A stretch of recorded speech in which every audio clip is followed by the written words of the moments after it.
எம்பெருமான் கருப்பசாமியினுடைய அருள் கருணையை நோக்கி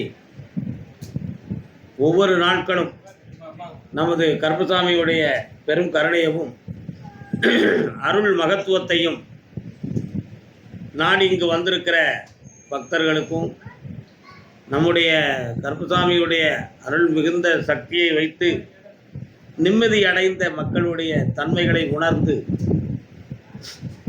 ஆங்காங்கே நம்ம சாமியை தியானம் செய்து கொண்டிருக்கின்ற பக்தர்களுக்கும்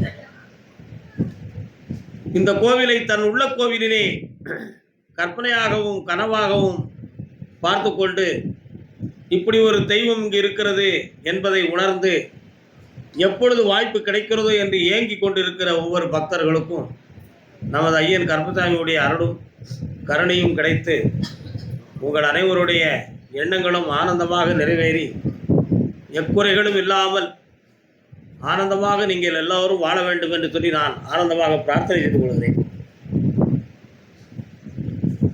ஞானம், தியானம் இவைகளெல்லாம் மனிதன் ஏன் எதற்கு என்று தெரிந்து சிலர்களும் தெரியாமல் பலர்களும் இந்த தியானத்தை பற்றி பயன்படுத்தி கொண்டு இருக்கிறார்கள். ஒவ்வொருத்தர் அவரவர் தெரிந்த விஷயத்துக்குத்தான் இந்த தியானம் என்னும் முறை என்பதை பலர் புரிந்திருக்கிறார்கள். ஆனால் உண்மையிலேயே தன் உணர்வுகளையும் தன் எண்ணங்களையும் தன்னை மறந்து இருப்பது மட்டும்தான் தியானம் என்ற ஒரு நிலையில் பல பேர்கள் தன்னை பயிற்சி செய்து கொண்டார்கள். அந்த பயிற்சிகளுக்கு என்ன பலன் கிடைத்தது என்று அவர்களிடம் கேட்டால் எந்த பலனையும் எதிர்பார்க்காமல் நான் செய்துவிட்டேன் என்று ஒரு உயர்ந்த வார்த்தையை சொல்வார்கள். ஆனால் தவம் இருக்கக்கூடிய ஒவ்வொருத்தரும் ஒரு லட்சியத்தை வைத்துத்தான் தவம் இருக்க வேண்டும் என்பதுதான் நமது முனிவர்கள், சித்தர்கள், யோகியர்கள் அனைவருமே நமக்கு உரைத்த வாக்கு. அந்த லட்சியம் எப்படிப்பட்டது? அது பொருள் கருதி உடையதா, புகழ் கருதி உடையதா என்பது இல்லை. நம்முடைய ஆத்மா இந்த உலகத்தில் இறைமயமாக வேண்டும். அப்படி இறைமயம் ஆகிற பொழுது இந்த உலக உயிர் வாழ்வதற்கு நாமே ஒரு பிரதிபலிப்பு மிகுந்த ஒரு சக்தியாக வளர்ச்சி அடைவோம்.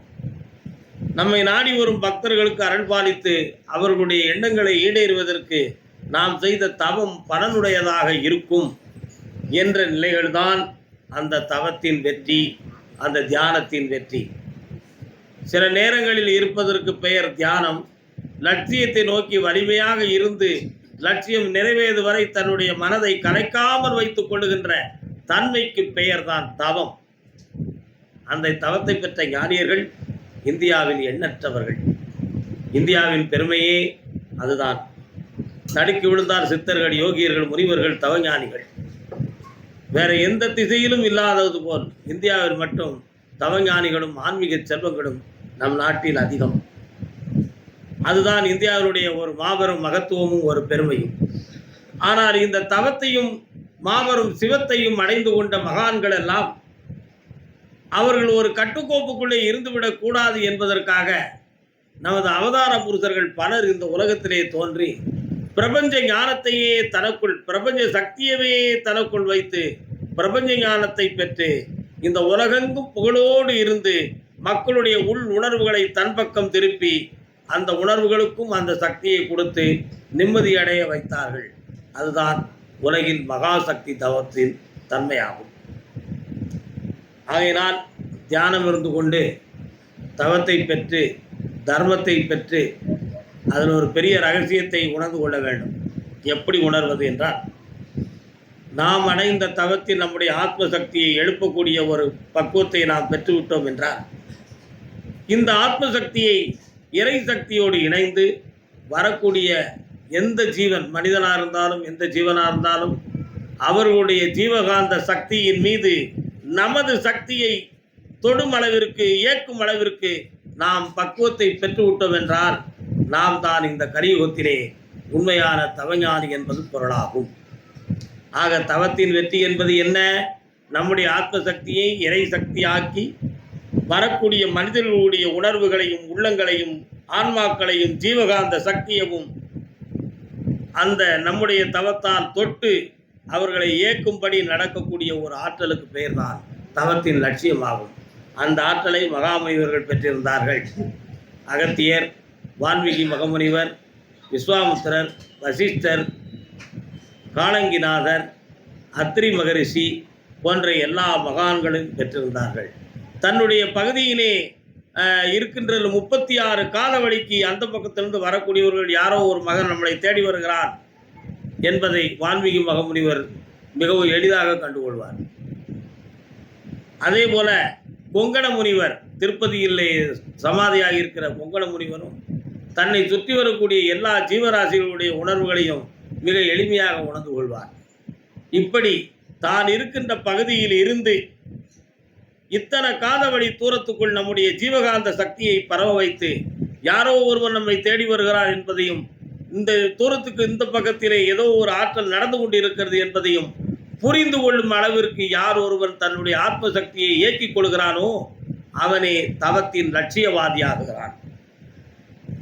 அந்த லட்சியத்தின்படிதான் நமக்கு தொலைவில் ஞானம், தொலைதூர சக்தி, தொலைதூரத்தை பார்க்கின்ற ஞானக்கண்ணின் திறப்பு, இவைகள் அனைத்துமே அந்த தவத்தின் லட்சியத்தின் வெற்றியில்தான் இருக்கின்றது.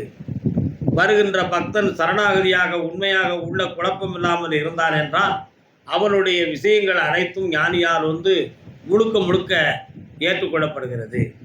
அவன் உள்ளத்தில் 1000 குழப்பத்தையும் சந்தேகத்தையும் ஐயப்பாட்டையும் அவன் வைத்திருந்தான் என்றால், அவன் உள்ள ஒருங்கிணைக்கப்படாத நிலைகளிலே இருந்தால் அவன் பலமுறை வந்துதான் அந்த ஞானியின் மூலமாக அவன் பயனடைய வேண்டும், விதி இருக்கிறது. ஆகையினால் ஞானிகளையும் குருமார்களையும் பார்க்கின்ற பக்தனுக்கு மனதிலே களங்கமில்லாத தன்மை வேண்டும். வருகின்ற பக்தரை அரவணைக்கின்ற ஒரு குருவுக்கு பரந்த மனப்பான்மை இருக்க வேண்டும்.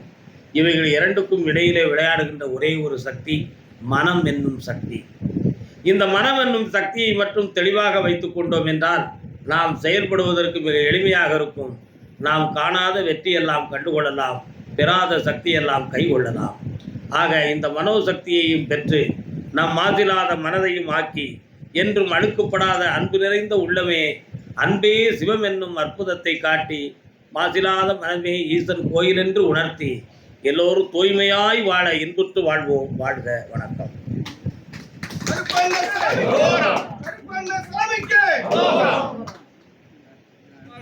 முருகா, வேலவா, விநாயகப் பெருமானே, என் குருநாதரே, பாண்டி சித்தரே, என்னோடு தவழுகின்ற மகா முனிவர்களே, சித்தர்களே, யோகியர்களே, கருப்பசாமி, உன்னை எங்கிருந்து நினைத்தாலும் எப்பொழுது அழைத்தாலும் அடியேனுக்கு காட்சி தந்து அருள் கொடுப்பதாக சத்தியம் கொடுத்த என் அன்பு தெய்வமே, அழைக்கின்ற பொழுதெல்லாம் 21 கூட்டுறவு 61 பந்திக்காரர்களும் சேனை வகுத்து தானை சூழ்ந்து தொண்டு செய்வேன் என்ற சத்தியமானால் வந்திறங்கி சொன்னபடி நடக்கும்படி கட்டளையிட்டு மக்களை காக்க வேண்டுகிறேன் அப்பா.